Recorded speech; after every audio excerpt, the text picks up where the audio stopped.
kita mengganti air dalam akuarium ini nggak boleh terlalu sering, karena kalau terlalu sering mengganti air dalam akuarium maka air ini bukan bertambah jernih teman-teman, tetapi akan bisa. Halo, assalamualaikum warahmatullahi wabarakatuh teman-teman. Berjumpa lagi dengan Moldi di sini. Tentunya di channel Mol Arwana. Dalam video kali ini saya akan membahas sedikit informasi kepada teman-teman semua yang sulit mengatasi air dalam akuarium ini berkabut. Air yang baru kita ganti, kemudian masih berkabut, kita ganti lagi, masih juga berkabut. Sebenarnya mengatasinya gampang teman-teman kalau kita tahu cara mengatasinya.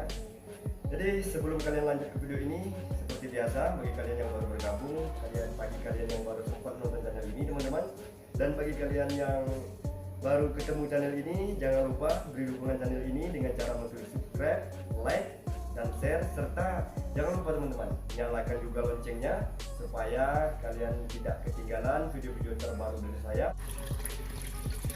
Ya, kalau akuarium kita berkabut teman-teman, sebenarnya sangat gampang untuk mengatasinya. Jadi setiap akuarium kita itu ada filter. Filter itu yang pertama pasti ada kapas atau busa seperti ini. Kalian bisa lihat busa seperti ini. Biasanya yang menyebabkan dia itu berkabut, busa ini busa yang baru atau kapas ini kapas yang baru kita ganti. Kemudian kita ganti itu biasanya air itu berubah menjadi kabut teman-teman. Karena apa? Karena bakteri-bakteri baiknya belum tersimpan di dalam busa ini teman-teman. Jadi mengakibatkan air di dalam akuarium ini berubah menjadi keruh. Dan ternyata kalau kapas yang lama yang tidak kita bersihkan juga bisa mengakibatkan air ini keruh teman-teman. Air akuarium kita keruh. Jadi di sini kalau kalian lihat di dalam akuarium saya ini sudah mulai agak berkabut, airnya kurang jernih juga. Karena apa? Karena kapas yang ada di sini jadi sudah agak kotor teman-teman. Ya, ini sudah agak kotor, sudah banyak sekali kotoran-kotoran ikan yang terdapat di dalam kapas ini. Jadi kalau terlalu banyak kotoran ikan dalam kapas ini tidak pernah dicuci atau tidak pernah diganti, maka mengakibatkan air dalam akuarium itu berubah menjadi keruh. Dan yang kedua yang harus kita perhatikan ialah seperti ini. Biasanya kita di dalam akuarium itu biasanya bertahap-tahap, ada kapas, kemudian ada bioring. Di sini saya sudah memakai bioring ini. Bioring ini saya masukkan juga ke dalam kantong seperti kantong bawang. Nah, ini langsung keluar ini banyak sekali kotoran. Kalian bisa lihat ya, di kotoran. Jadi ini harus dibersihkan juga teman-teman. Jadi membersihkannya tidak boleh terlalu bersih. Jadi bersihnya cukup kita kucak-kucak aja di dalam mangkuk atau di dalam ember, supaya bakteri-bakteri baik yang sudah berkembang di dalam ini tidak hilang, tidak habis. Jadi kalau seandainya bakteri baiknya habis, kalau kita terlalu bersih menyucinya ini, jadi dia akan mengakibatkan air dalam akuarium ini juga keruh teman-teman. Dan sama di sini saya tahapnya ada juga biobol. Nah, di sini ada biobol. Nah, ini di bawah ini kalian bisa lihat kotoran sudah banyak sekali teman-teman. Jadi kalau kotoran sudah terlalu banyak yang melekat, yang tersimpan di dalam biobol, jadi walaupun ada bakteri baiknya, jadi bakteri baiknya tidak bisa untuk mengurai kotoran yang sudah terlalu banyak di dalam biobol ini.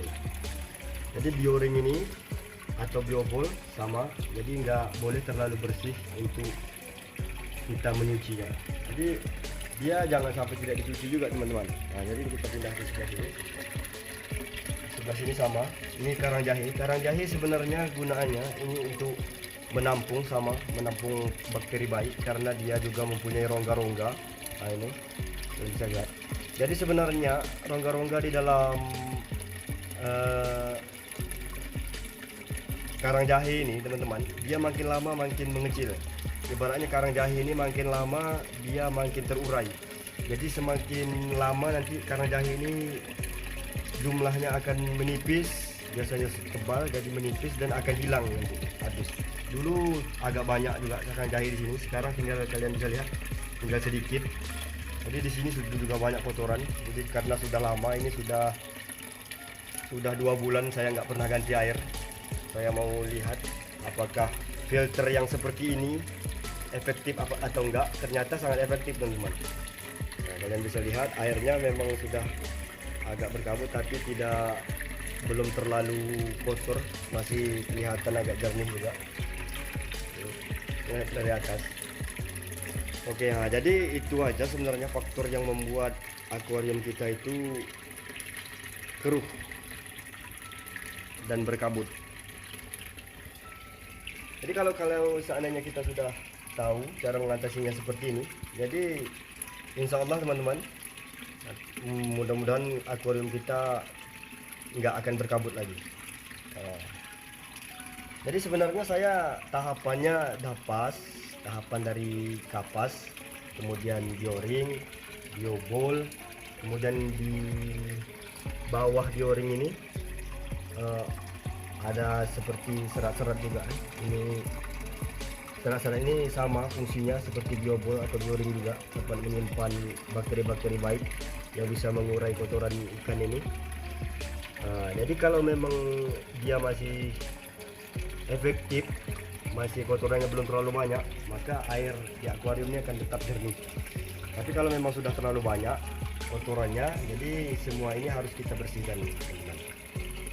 Jadi kapas ini sangat berpengaruh juga sebenarnya. Kalau kapas yang baru kita ganti, itu biasanya kita mengalami akuarium ini mengalami kabut atau keruh airnya. Tapi setelah misalnya 1 minggu kapas itu ditaruh di filter, maka kapas ini akan mulai bakteri-bakteri baik mulai berkembang di dalamnya, maka kabutnya akan mulai hilang, teman-teman.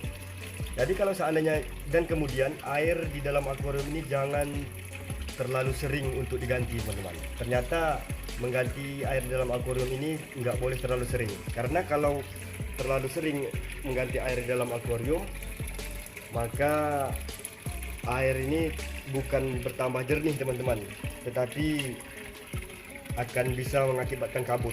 Karena apa? Karena bakteri-bakteri air yang selalu kita ganti, bakterinya akan mulai lagi tumbuh yang baru. Nanti kita ganti lagi, yang lama itu akan terkikis dan terbuang, kemudian bakteri baru lagi yang akan muncul. Jadi mempunyai proses yang sangat lama, teman-teman. Sebenarnya kalau seandainya airnya kita ganti, maka dari itu orang mengganti air di dalam akuarium untuk ikan arwana itu enggak terlalu banyak, enggak terlalu sampai habis. Karena apa? Karena kalau kita mengganti air terlalu banyak di akuarium, itu tadi bakteri-bakteri baik yang berkembang di dalam air ini, di dalam filter kita akan terkikis dan terbuang.